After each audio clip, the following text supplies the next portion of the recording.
한번 인사합시다. 할렐루야. 따라합시다. 하나님, 오늘도 은혜와 성령을 부어주세요. 아멘. 옆 사람 축복해 주세요. 성령으로 충만하십시오. 아멘. 저쪽에 재원이 동생이야? 새로운 아이가 와서 환영의 박수 한번 해주시길 바랍니다. 아멘. 낭비를 싫어하는 왕이 있었어요. 신하들이 잘 알아요. 우리 임금님은 낭비를 무척 싫어하셔. 근데 오늘날 임금님이 신하들을 쫙 모아놓고 보석 하나를 보여주는 겁니다. 척 봐도 보통 비싸 보이지 않는 큰 보석을 보여준 거예요. 왕이 물어요. 이 보석 비싸 보이지? 이구동성으로 예, 무지 비싸 보입니다. 왕이 보석을 딱 손에 쥐더니 옆에 있는 신하에게 자, 들고 부셔라. 임금님 못하겠습니다. 옆에 있는 신하 그럼 네가 부셔라. 못합니다. 옆에 있는 신하 네가 부셔라. 못합니다. 이거는 낭비입니다. 평상시에 낭비를 싫어하시는 임금님 아닙니까? 이거 어마어마한 낭비입니다. 못합니다. 못합니다. 못합니다. 못합니다. 다 못합니다. 그러는 중에요. 근데 그러다가 이제 특별히 한 신하에게 그 보석을 주었어요. 깨뜨려라. 그랬더니 이 사람이 딱 받자마자 바닥에다 놓고 내리친 거예요. 보석이 작살났죠. 갑자기 신하들 입에서 탄식 소리가 나요. 또 이제 그 중에서 이제 미쳤군 미쳤어, 미쳤군 미쳤어 이제 이 소리도 들리는 거예요. 근데 왕이 이렇게 이야기를 했다고 합니다. 조용하시오. 이 신하야말로 내 마음에 드는 신하요. 경들은 이 보석이 더 중요하고 내 말이 순종하는 게 더 중요하고 경들은 이 보석이 더 중요하고 내 말이 순종하는 게 더 중요하고 그 사람을 더 높였대요. 여러분 뭐가 중요해요? 보석이 비싸죠. 가치가 있죠. 무지 아깝죠. 그러나 그 보석보다 더 중요한 거는 신하로서 왕의 말에 순종하는 게 더 중요하죠. 여러분 이거 굉장히 중요한 의미를 담고 있다고 생각을 합니다. 예배 정말 중요하잖아요.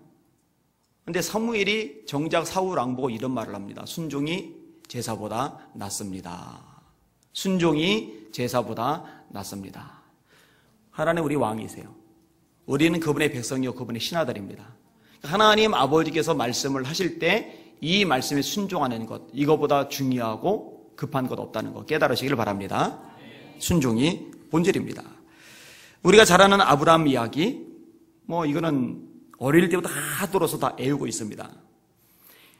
2일 후에 하나님이 아브라함을 시험하시려고 그를 부르시되 아브라함아 하시니 그가 이르되 내가 여기 있나이다. 여호와께서 이르시되 네 아들 네 사랑하는 독자 이삭을 데리고 모리아 땅으로 가서 내가 네게 일러준 한 산 거기서 그를 번제로 드리라. 100세에 나왔으니까 아들은 눈에 넣어도 안 아까워요. 내 목숨보다 이 아들이 더 귀해요. 이 아들의 목숨을 살리기 위해서라면 내가 죽을 수도 있어요. 그런 이삭이란 말이에요. 하나님이 그 이삭을 번제로 바치래요. 그래서 결단을 해야 돼요. 아들의 목숨이 더 중요한지 하나님의 말씀에 순종하는 것이 더 중요한지 하나님이 그걸 확인하고 싶으신 거예요. 하나님이 사람 목숨 탐하시는 분이 아닙니다. 아브라함이 어떻게 반응을 합니까? 아브라함이 아침에 일찍이 일어나 나귀의 안장을 지우고 두 종과 그의 아들 이삭을 데리고 번제 쓸 나무를 쪼개어 가지고 떠나 하나님이 자기에게 일러주신 곳으로 가더니 제3일에 아브라함이 눈을 들어 그곳을 멀리 바라본지라. 참 하나님도 너무하세요. 딱 말씀을 주시고 나서 다음 날 해버려야 마음고생이라도 덜 하잖아요. 하나님이 지시하신 곳이 따로 있어요. 거기까지 가서 거기서 아들을 바쳐야 돼요. 근데 그 3일 길입니다. 그럼 3일 거기 가는 동안 아들 데리고 가는 동안 마음속에 갈등이 얼마나 많겠어요. 이 생각 저 생각 별 생각 다 들었을 거예요. 이거 진짜 해야 돼? 말아야 돼? 그냥 돌아가는 게 낫지 않겠어? 그냥 눈 딱 감고 못 들은 척하는 게 낫지 않겠어? 별 생각 다 들은 거죠. 이에 아브라함이 종들에게 이르되 너희는 나귀와 함께 여기서 기다리라. 내가 아이와 함께 저기 가서 예비하고 우리가 너희에게로 돌아오리라. 자, 종들을 산 밑에 남겨두는 이유는 뭐예요? 순종을 제대로 하려고. 칼 딱 빼들고 아들 잡으려고 그러는데 종들이 그 광경을 보면 가만히 있겠어요? 막 달려들어서 아브라함이 팔을 딱 잡잖아요. 아브라함 주인님 주인님 주인님 정신 차리세요 주인님. 하나님 앞에 하나님 제가 분명히 칼 뺐거든요. 근데 종들이 날 잡았잖아요. 제가 노일입니다. 노일. 이 종들 뭔 수로 이깁니까? 저는 분명히 순종하려고 했는데 이게 어쩔 수 없는 돌발 상황이었습니다. 이게 변명할 수 있잖아요. 그 여지를 남겨놓지 않는 거예요. 그래서 종들을 남겨놓는 거예요. 핑계 안 대려고.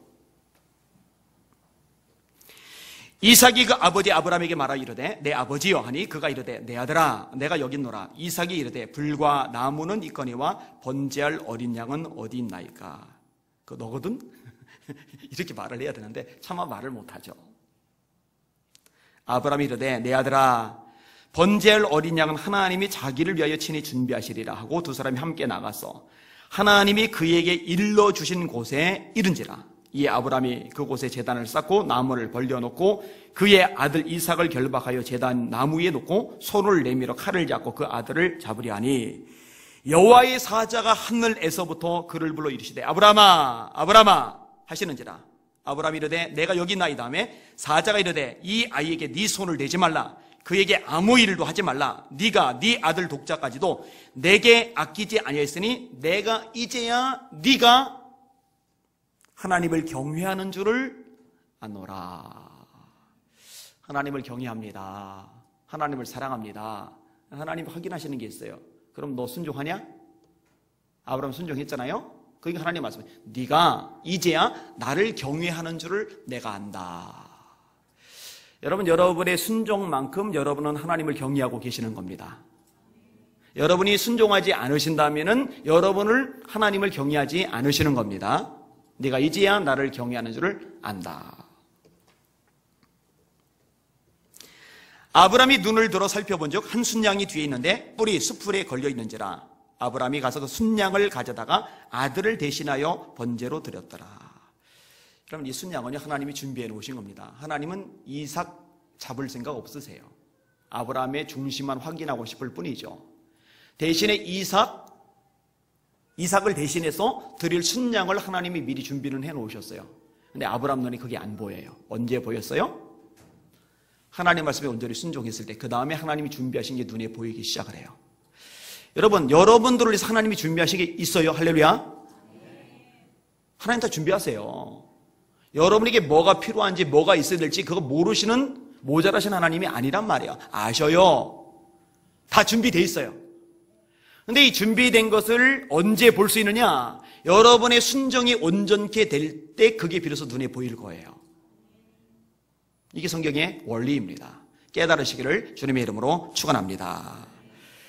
여러분, 아브라함처럼 그리고 왕의 말에 순종했던 한 신하처럼 저와 여러분도 하나님 말씀에 순종하실 수 있기를 주님의 이름으로 축원합니다. 예수님 우리의 구원자, 우리의 왕이시니까요. 자, 오늘 본문에 보면요, 예수님이 되게 속상해하세요. 탄식을 하세요. 자, 46절을 한번 보셔요. 46절 시작. 너희는 나를 불러 주여 주여 하면서도 어찌하여 내가 말하는 것을 행하지 아니하느냐. 주여, 그래요. 주여. 예, 주님이란 얘기죠. 나는 그분의 종이란 얘기죠. 예수님 말씀하셨습니다. 니들 나보고 주님 주님 그러잖아. 근데 나보고 주님이라고 부르는데 왜 내가 말하는 것은 행하지 않지? 이 말씀을 지금 예수님이 누구 보고 하시는 말씀이에요? 예수님을 지금 따라다니는 사람 보고 하시는 말씀이에요. 예수님 주변에 있는 사람들 보고 하시는 말씀이에요. 예수님 옆에 없는 저 멀리 있는 사람들 보고 하시는 말씀이 아니에요. 지금 너희는 이라고 말하잖아요. 제가 여러분은 이라고 할 때는 여기지, 그들은 할 때가 바뀌잖아요. 그들은 나더러 주여 주여 하면서 어찌하여 내 말을 행치 않느냐. 이거는 멀리 떨어졌을 때 그들이죠. 바로 앞에 있을 때 너희는 이렇게 말하는 거예요. 지금 예수님 말씀 듣는다고 모여든 사람, 예수님을 쫓아다닌다고 따라다니는 사람들 보고 예수님이 하시는 말씀이에요. 너희들은 나도 주여 주여 하는데 어찌하여 내 말은 행치 아니하느냐. 예수님을 따라다니는데 예수님과 함께 있는 것 같은데 본질적인 문제가 있단 말이에요. 그 문제가 뭐예요? 순종을 안 하는 거죠. 여러분, 이거 똑같습니다. 지금도. 여러분, 세상 사람들은 하나님을 모르니까, 하나님의 말씀을 모르니까 순종해야 될 대상도 모르고 순종해야 될 내용도 몰라요. 그러니까 당연히 순종을 안 해요. 근데 이제 교회에 모였어요. 하나님 앞에 왔어요. 그런데 순종을 안 하는 사람들이 생각보다 많아요. 이거는 예수님 당시도 똑같았어요. 예수님 바로 앞에 와서 바로 앞에서 말씀을 들었는데도 순종을 안 하거든요. 그것을 예수님이 지금 지적하고 계시거든요. 여러분, 말로만이 예수님이 주인이 아니라 여러분의 삶 속에서, 여러분의 행위 속에서 예수님이 주인이 되시기를 주님의 이름으로 축원합니다. 마리아가 애가 생기잖아요. 그죠? 천사가 수태고지를 하잖아요. 그런데 여러분, 이때 마리아에게 애가 생기면은 골치 아파요. 왜냐면은 정원을 했지만 아직 같이 살기 전에 그 남자의 애가 아니라 다른 애가 생기면은 이거는 보통 일이 아니잖아요. 근데 마리아가 뭐라고 대답을 합니까? 주의 계집종이오니 말씀대로 내게 이루어지이다. 이렇게 말을 해요. 성령이 되죠. 동정녀 탄생 예언이죠. 여러분, 이게 오늘날처럼요, 자유분방한 세상에서도 처녀한테 가서 너 임신할래? 이렇게 해보세요. 이건 보통 일이 아닙니다. 하물며 2000년 전에 이런 일을 받아들이는 거는요, 쉬운 일이 아닙니다. 남편 될 사람하고 깨집니다. 실제로 요셉은 파혼하려죠. 그 남편 요셉은 의로운 사람이라 이 일을 드러내지 않고 가만히 끊고자요 이 일을 생각할 때에 그냥 조용히 파혼하려고 그랬거든요. 안 드러내고 복수 안 하고. 그런데 주의 사자가 현몽하여 가로되 다윗의 자손 요셉아 네 아내 마리아 데려오기를 두려워 말라. 저에게 잉태된 것은 성령으로 된 것이라. 아들을 낳으리니 이름을 예수라라. 이는 그가 자기 백성을 저희 죄에서 구원할 자이심이라. 이렇게 천사의 지시를 받았고 설명을 들었기 때문에 마리아를 데려와서 같이 산 거죠. 안 그랬으면 끝장냈습니다. 이게 위험 요소예요. 또 하나, 온갖 수치를 다 느껴야 될 상황이죠. 남편 될 사람의 아이가 아닌 아이가 생겼다. 이거는요, 보통 망신당할 일이 아닙니다. 요즘 세상에도 몰래 합니다. 그죠? 2000년 전은요, 지금하고는 달라요, 완전히. 그리고 그 당시 규례로는 죽을 수도 있습니다. 생명을 걸고 순종하는 겁니다. 그러니까 마리아는요, 자신의 감정, 자신의 처지, 자신의 주변 여건과 인간관계 이런 것들을 염두에 두지 않고 하나님의 말씀이기 때문에 무조건 아멘이라고 한 거예요. 이게 이제 마리아의 위대함입니다. 제가 얼마 전에도 그 얘기를 끄집어냈는데 마리아 같은 젊은 여성이 있다면 여기는 남자들 만사 제쳐놓고 그 여자 잡으세요. 여러분, 인물 좀 반반하다고요? 뭐 사회적으로 능력 좀 있다고요? 그거 별거 아닙니다. 하나님이 함께 하시고 하나님이 복 주시고 하나님께서 앞길을 열어주시는 여자가 아닌 것이 100배 1000배 낫습니다. 할렐루야. 여기도 있죠? 좀 잘 잡으세요. 빼앗기지 말고 잘 잡으세요. 하나님이 종이기 때문에 그러죠. 근데 이제 실제로는요, 이 마리아처럼 이렇게 순종하는 사람이 많지는 않다는 거죠. 이유가 많아요. 핑계거리가 많아요. 합리화가 많아요. 책임 전가가 많아요. 변명이 많아요. 저도 기도하며 고민하는 것 중에 한 부분이 이 부분입니다. 제 마음을 자꾸 이렇게 요동하게 만드는 어떤 요인들이 있어요. 그럴 때 하나님의 뜻, 하나님의 말씀에 순종하는 게 본질인데, 예수님의 기도가 위대합니다. 내 뜻대로 마시고 아버지의 뜻대로 되기를 원합니다. 그런데 내 뜻대로 되고 싶은 게 있거든요. 하나님의 뜻에 순종하는 게 복이란 말입니다. 자, 오늘 본문을 좀 더 살펴볼게요. 순종하지 않는 사람에게 나타나는 아주 중요한 특징이 있는데 49절을 보셔요. 49절. 시작. 듣고 행하지 아니하는 자는 주추 없이 흙 위에 집 지은 사람과 같으니 탕류가 부딪히매 집이 곧 무너져 파괴됨이 심하니라 하시니라. 팔레스타인 지역은 지중해성 기후라고 합니다. 우리나라는 여름에 비가 많이 오죠. 근데 팔레스타인 이 지중해성 기후는요, 여름보다 겨울에 비가 더 많이 와요. 그리고 겨울이 따뜻합니다. 그걸 지중해성 기후라고 그래요. 자, 비가 오는 우기가 되기 전에, 다시 말해 겨울이 오기 전에 사람들이 보통 하는 일이 있는데 집을 보수하는 일입니다. 왜냐하면 비가 내릴 때 보수를 안 해놓고 있다가는 낭패를 겪거든요. 그러니까 집을 이제 보수를 해요. 또 급한 상황 속에서 빨리 집을 지을 때도 주초를 든든히 하려고 애를 씁니다. 왜냐하면 주초를 튼튼히 하지 않았을 경우에 비가 내리면 낭패를 봅니다. 이제 흙위에라고 되죠. 흙위에. 자, 비가 막 쏟아질 때 이 주변을 에워싸고 있는 흙이 파여져 나가요. 이 흙이 파여져 나가면은요, 흙 때문에 이게 지지 기반이 있고 버티고 있는 건데 흙이 파여져 나가니까 기반이 없잖아요. 움직여요. 움직이면서 균열이 생기고 이 균열이 커지고 그 사이에 물이 스며들면서 나중에는 다 부서지면서 떠내려가는 집이 되어버리고 맙니다.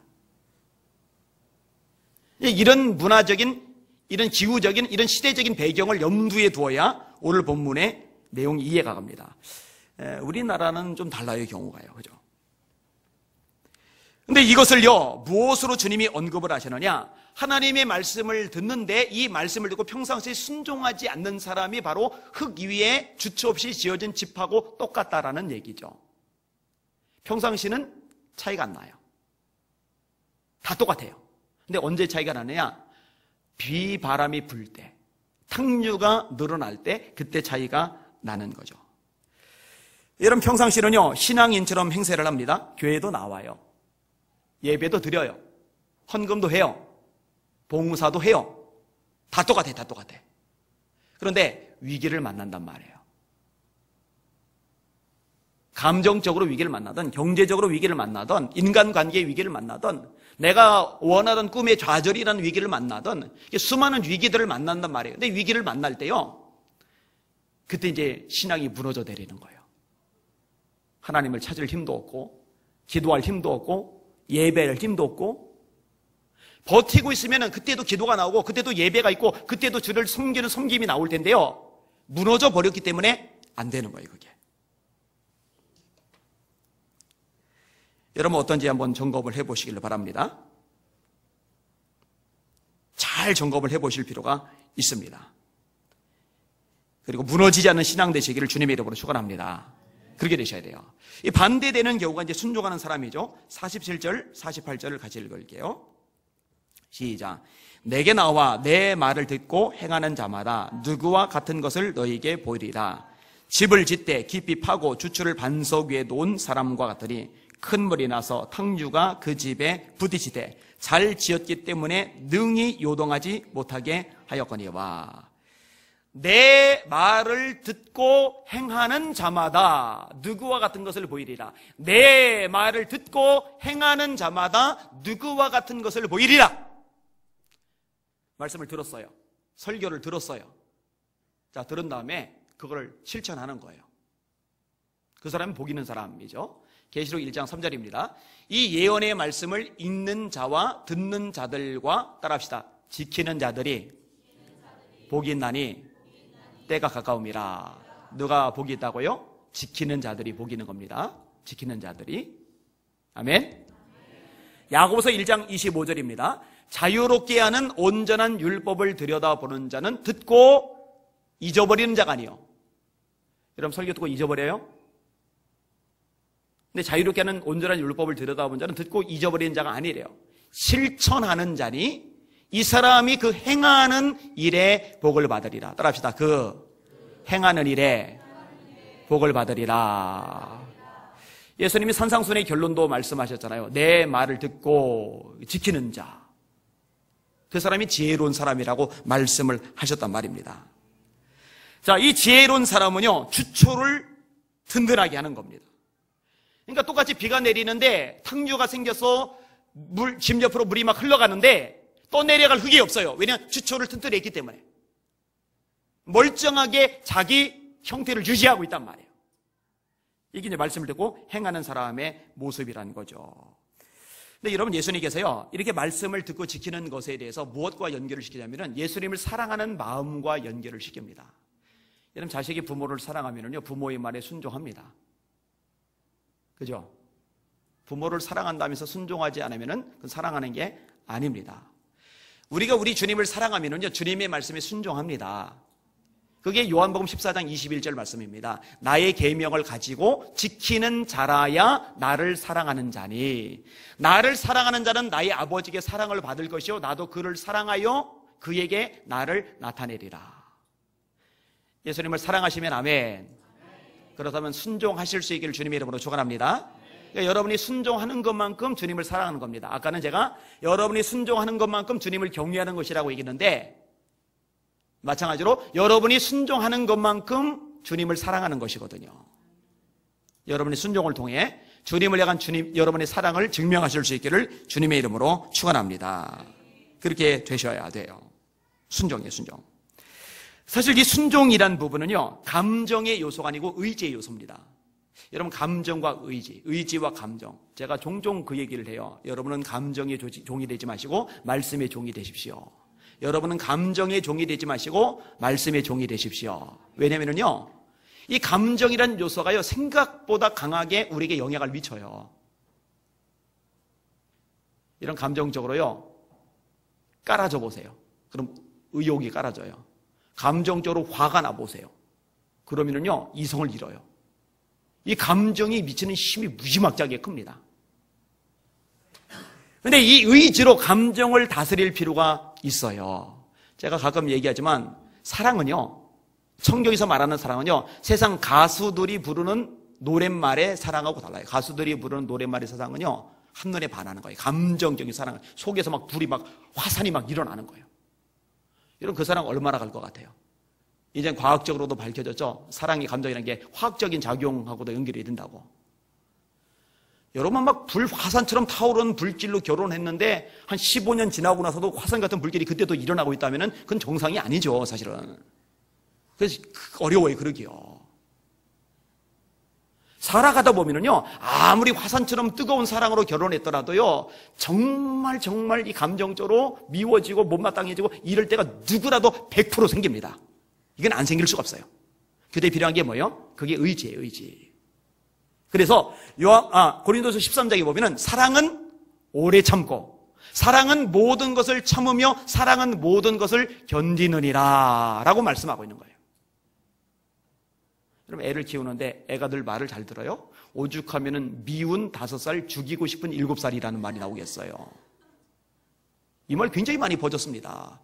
그리고 감정을 추스리지 못한 채 애한테 화풀이한 부모들, 그래서 새구랑찬 부모들 있잖아요. 심지어 진짜 무식한, 정말 막 나가는 부모는 애를 창밖으로 던진 경우도 있잖아요. 그래서 기사 막 나오기도 하잖아요. 미친 거죠. 감정으로 하면 그렇게 되는 거예요. 때로는 그런 감정도 생기지만 의지적으로 내 아들이니 내 딸이니 끝까지 사랑하는 거죠. 제가 한 분의 글을 읽어드릴게요. 김지홍 목사님의 글입니다. 요 글 예전에 한 번 인용한 것 같아요. 부부간의 사랑의 그릇이 비어져 사랑이 배고파졌을 때에 상대에게 나에게 사랑을 달라고 외치게 된다. 그런 외침이 바로 화를 내고 짜증을 내는 것이다. 이럴 때 지혜롭지 못한 사람과 지혜로운 사람 간에 대응하는 차이가 있다. 지혜롭지 못한 사람은 왜 나한테 화내고 그래? 내가 뭘 잘못한 거야? 하고 맞대응을 하는 순간 상대방 마음의 그릇마저도 깨져버리는 어리석음을 범한다. 그러나 지혜로운 사람은 다르다. 그는 영적인 세계에 눈이 열린 사람에게 상대방이 왜 지금 화를 내고 있는지를 안다. 지금 저 사람의 마음 그릇에 사랑이 텅텅 비어 있구나. 지금 나에게 사랑을 달라고 하고 있는 것이로구나. 그래서 그에게로 다가가 보듬어 안아주면서 지금 당신이 사랑 고프구나. 그래, 내가 당신의 사랑 그릇을 채워줄게 하고 행동한다. 성경은 그것이 바로 올바른 사랑의 원리임을 가르쳐준다. 그러나 문제는 그렇게 하여야 한다는 것을 알고는 있으면서도 나 자신도 사랑 그릇이 비어져 있기에 그렇게 행동으로 옮겨지지 않는다는 데 있다. 이 문제에 대해 성경은 말한다. 사랑은 선택이 아니다. 사랑은 순종이다. 사랑은 먼저 행동하는 것이다. 내 마음에 상대를 사랑하고픈 마음이 없을지라도 자신을 쳐서 복종시키는 마음으로 자신의 싫은 마음을 죽이고 상대에게로 다가가 사랑한다고 말하고 그렇게 실천하는 것이다. 그렇게 순종하면 그 사람의 마음에 하나님께서 사랑의 마음을 부어주신다는 것이다. 잘 들으세요. 내가 막 사랑하는 마음이 넘쳐서 막 사랑하는 게 아니라 하나님이 하라고 말씀하셨기 때문에 순종하기 시작할 때 순종하는 그 마음에 하나님의 사랑의 마음도 감정도 부어주시는 줄 깨달으시길 바랍니다. 원리가 그렇게 되어 있어요. 성경에 보면은 하나님의 사랑이 우리 마음 가운데 부은 바 됨이니라고 말씀하고 있어요. 여러분, 누군가를 사랑하는 그 마음도요, 내 마음대로 안 생깁니다. 하나님이 그 마음을 우리에게 주셔야지 나오는 겁니다. 그러는 중에 어느샌가 상대를 진짜로 사랑하게 되어진다는 것이다. 이렇게 행동을 먼저 하면 그 행동의 감정도 뒤따르게 된다는 것이 상담에게서는 말하기를 행동요법이라 한다. 저는 이 글에 상당히 일리가 있다고 생각을 합니다. 순종이죠, 순종. 순종이 본질이죠. 그리고 순종할 때 나머지 것들이 따라서 움직이고 따라서 나오게 되는 겁니다. 여러분, 감정보다 의지가, 감정보다 순종이 여러분에게도 우선시 되시기를 주님의 이름으로 축원합니다. 환경보다, 처지보다, 문제보다 순종이 더 우선시 되실 수 있기를 주님의 이름으로 축원합니다. 그게 하나님이 원하시는, 기뻐하시는 일입니다. 말씀을 정리할게요. 은혜롭게 장로님의 간증을 읽었어요. 이분이 장로님이심에도 불구하고 신앙생활을 굉장히 등한시한 거예요. 철강예사 운영을 했는데 그냥 거기만 집중을 한 거예요. 그러다가 부도가 났어요. 그리고 부도 수표 단속범으로 전국에 수배의 령이 내려집니다. 사실 억울한 면이 있어요. 본인의 실수보다는 동업자가 부도를 내면서 이게 연쇄 부도되면서 같이 뒤집어 쓰게 된 거예요. 그래도 이분이 적어도 예수님을 믿는 분이다 보니까 양심은 있어요. 보통요, 사업을 크게 하다가 부도 같은 게 나면은요, 자기 목 숨겨놓은 경우가 많아요. 근데 이분은요, 수십억 정리를 해서 빚을 갚았고, 갖고 나서도 모자란 돈 때문에 수배령이 내려진 겁니다. 그 정도는 이제 양심적인 거죠, 그나마. 내가 언제까지 이렇게 피해 다닐까 생각하다가 하나님 앞에 기도하기로 작정 기도합니다. 40일 작정 기도를 했어요. 혼자서 하루에 4번씩 예배를 드려요. 이거 보통 작정한 게 아니죠. 하루에 4번 예배를 드려보세요. 안 쉽습니다. 근데 작정해서 기도를 드렸는데 하나님 도와주세요, 살려주세요, 길을 열어주세요. 그 기도를 하려고 작정 기도를 들어갔는데 하나님께서 회개 기도만 시키셨어요. 회개 기도만. 4가지를 회개했더라고요. 첫째, 장로가 돼서 교만했던 것. 둘째, 하나님께 드리는 예배를 소홀히 여겼던 것. 셋째, 목사님 말씀에 순종하지 못했던 것. 그리고 넷째, 건축 헌금에 인색했던 것. 이거를 하나님 앞에 울며 불면서 회개를 해요. 근데 40일 작정 기도가 마무리되는 날에 성령께서 마음속에 음성을 들려주시는데 받아들이기 힘든 말씀을 하시는 거예요. 너 도망 다니지 말고 기도원에 숨어 있지 말고 자수해라. 자수해라. 그러면 감옥 가는 거예요. 감옥. 그동안에 부도 있었고 명예도 있었고 존경도 있었는데 감옥 가는 거예요. 감옥. 내키지 않죠. 근데 여기서 이제 사실 사람들이 갈림길에 서게 되는 거예요. 열심히 기도를 해요. 또 말씀을 들어요. 그래서 하나님의 감독을 받았어요. 감독을 받긴 받았는데 막상 그대로 하려다 보니까 이게 이제 문제가 있는 거예요. 이게 심각한 거예요. 근데 이분이요, 40일 회개 기도 중에 자신도 깨졌어요. 순종하기로 작정을 했어요. 그래서 경찰서를 자기 발로 찾아갑니다. 그리고 검사가 배정이 됩니다. 근데 참 하나님의 인도하심이 놀랍죠?